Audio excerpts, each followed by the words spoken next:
friends, Karla here. Welcome back to my channel. I'm so happy to have you with me. Today I'm going to share with you my planner stamp storage binder that I just made a couple days ago. In my last video, I had just returned from PlannerCon in San Francisco and I was sharing with you my planner stamp haul. I probably got about maybe 5 or 6 sets at PlannerCon. Before PlannerCon, I had been storing all of my stamps in this cute little zipper pouch from Blue Q. And this had been working great because I mostly had Kelly Purkey stamps and they fit in here really nicely. But after PlannerCon, there was, well, a lot more stamps, first of all, and all different shapes and sizes, and so they didn't really fit in here very well. So after PlannerCon, I decided I needed a new way to store my stamps. I decided to go with a small binder system. And my goal for this project was to design a system that would be easily portable, super cute, and had room for growth. Also, I was hoping to repurpose items that I already had in my craft stash, since that's one of my goals this year, is to use the things that I already have. So these are the papers that I decided to use for my binder. I wanted to decorate the binder on the outside as well as on the inside, and so I chose several pages, mostly from this Fifth and Frolic set, and this is from American Crafts. I also used a couple sheets, primarily this yellow pattern down here, and this is from Basic Gray and it's called Fiction. I also used a couple sheets from this, and this is called Mint Pink, and this is from Craftsmith. This is what my finished binder turned out like. I'm really happy with it. It's pretty chunky, but there is room to grow, as you'll see inside. This is just a half-size binder. I think I got this at Target maybe a couple years ago, and it was just sitting on the shelf gathering dust. I also used page protectors. These are from Avery, and these are just a half-size page protector, and I had these also sitting around at home. Okay, let's have the tour. I've been using this planner band because the book did get thicker than I thought it was going to get. So I have this planner band that I purchased at the Dollar Tree probably about a year ago, probably last spring. But they always have some kind of planner bands, and usually you can get like 4 for $1. Alright, so I decorated the front and the spine of my binder with pages from the Fifth and Frolic collection.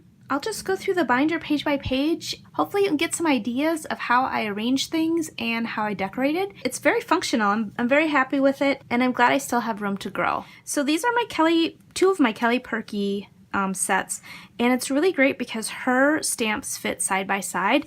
So I actually could have gotten 4 in one page protector, so that saved me a lot of space. This set here is from Waffle Flower. I had this page protector from another book that I had. It looks like about the size for a baseball card, so you could probably cut down a baseball card size page and then punch the holes. But I'm using this for these small sets. Like this one is from the Reset Girl, and I did recently sign up for the Planner Society, so I think she usually includes some small sets in her monthly subscription box, so I'll probably keep those in here. And I got to use these cute little clips that I've had sitting in my stash. They work really great because the top sets do want to kind of slide out the top, so the clips are really helpful. They look cute and they're very practical because they help keep your set in place. Next, I have 2 more sets from Kelly Purkey. These are 2 travel sets. On these 2 pages, I have my new Julie Nutting sets. This is a set from Prima. This is 2 more sets from Kelly Purkey. This is a taller set that I had purchased from Joann Fabrics, and this was another set that did not fit in that little zipper pouch that I showed you earlier. So I'm really happy it fits just perfectly in these page protectors.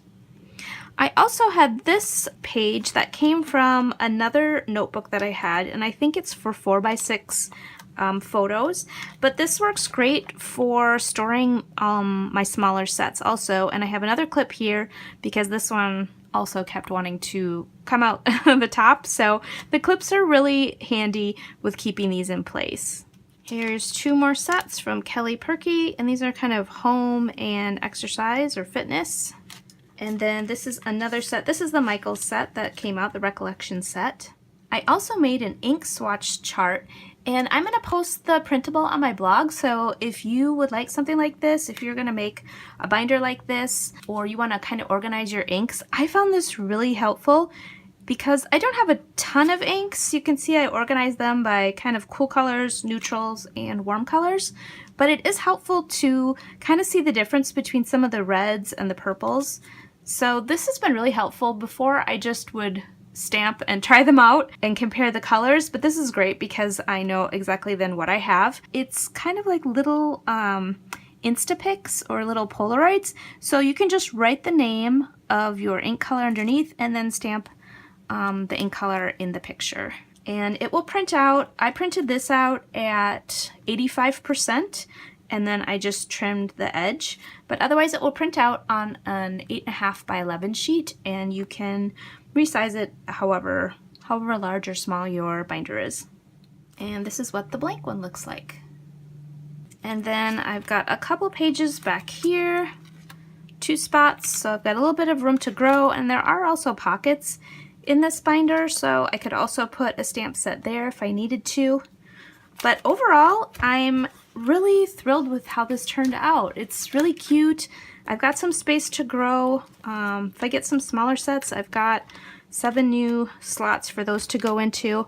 So it was really fun to make too. It was nice to use up some of the paper from my stash. Just get to have it out and enjoy it. I love this print, and it'll look really cute on my Raskog cart. That's where I'm going to be keeping all my stamps.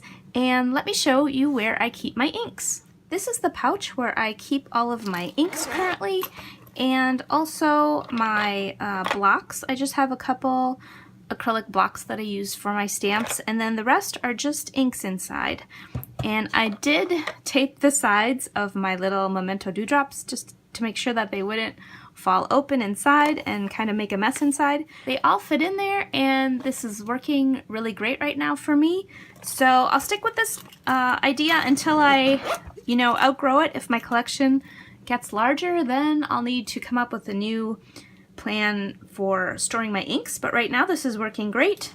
So I'm really happy with how these turned out. If you've got ideas how you store your stamps and inks, I would love to hear them. I would love to hear some new creative ideas.